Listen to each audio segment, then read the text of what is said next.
Welcome to Hot Wok Academy. My name is Mingjin Tong, and I want to help you master your kitchen. Let's cook.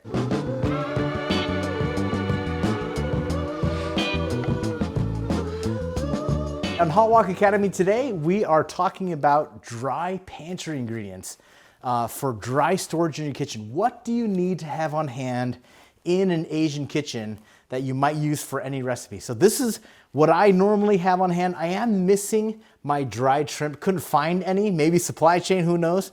But we'll skip over that. I'll come back to that in just a minute. So let's start over here on the left side. Here I have a bag of rice flour.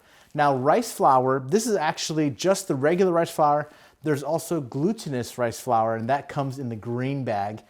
Rice flour is good for anything where you might be needing a starch. So instead of cornstarch, you can almost always substitute rice flour for that. It's great if you're gonna be pan frying, say a pork chop. Rice flour is great for that. Now, tapioca starch is one that I also keep around, but here's a little tip with it. Tapioca starch, when you mix it with water, it actually kind of has a slimy consistency. So you do want to be careful adding it to soup. If you were to make a gravy, you'll want to start with your liquid and do a cornstarch slurry, and that will make a nice gravy consistency. Tapioca starch won't really do the same. It will actually make your gravy a little bit slimy, so be careful with it. I like to use it as a batter or a powder for deep fry. And also, if you like boba, boba is made from tapioca starch. So there you go.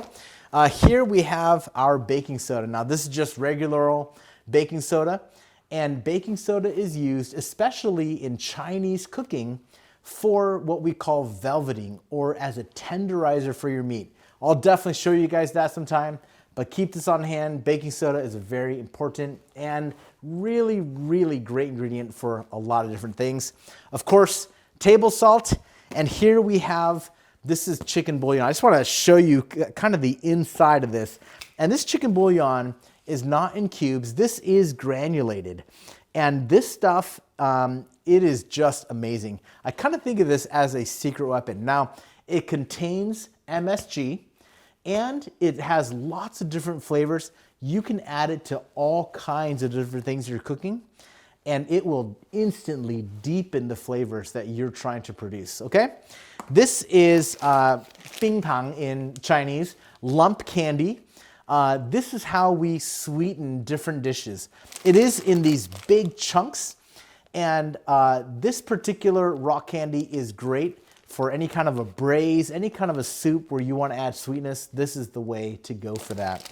Here next we have Ajinomoto, which is the original manufacturer for MSG. And you might think, boy, isn't MSG scary? Google it, read up on it. I won't say a ton about it right now, but it was a compound of food isolated originally by Japanese scientists from sea kelp, and it imparts that umami or meaty flavor. Great ingredient to add. This is dried shiitake mushrooms, and this is a very important ingredient in many, many dishes. You want to soak these before you use them, and don't toss out that water. You can use it to impart also an umami flavor to any dish that you're preparing. Keep these on hand. Just a couple more here. I have here fried garlic and fried shallots or fried onions. These are fantastic to use as a topping. You can also add it to braises to deepen the flavor, but with that fried texture, you can sprinkle it on any dish as a great garnish or as a great finishing for any dish you make. So I just want to call out this particular spice. It says here wild pepper, but another name for it would be prickly ash or Szechuan peppercorn. These are the peppercorns that when you bite down into them or add them to your food, they kind of begin to numb your tongue. A great product. Definitely pick this one up. Try it.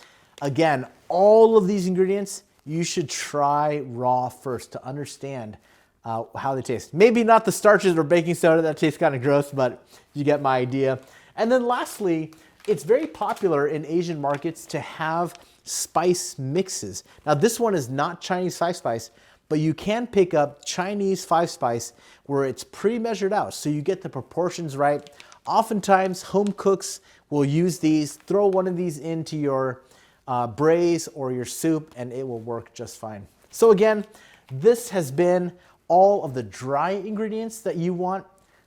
Take your time, buy one at a time, understand how it works, and begin to practice cooking.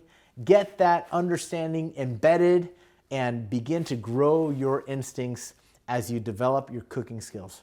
Thanks.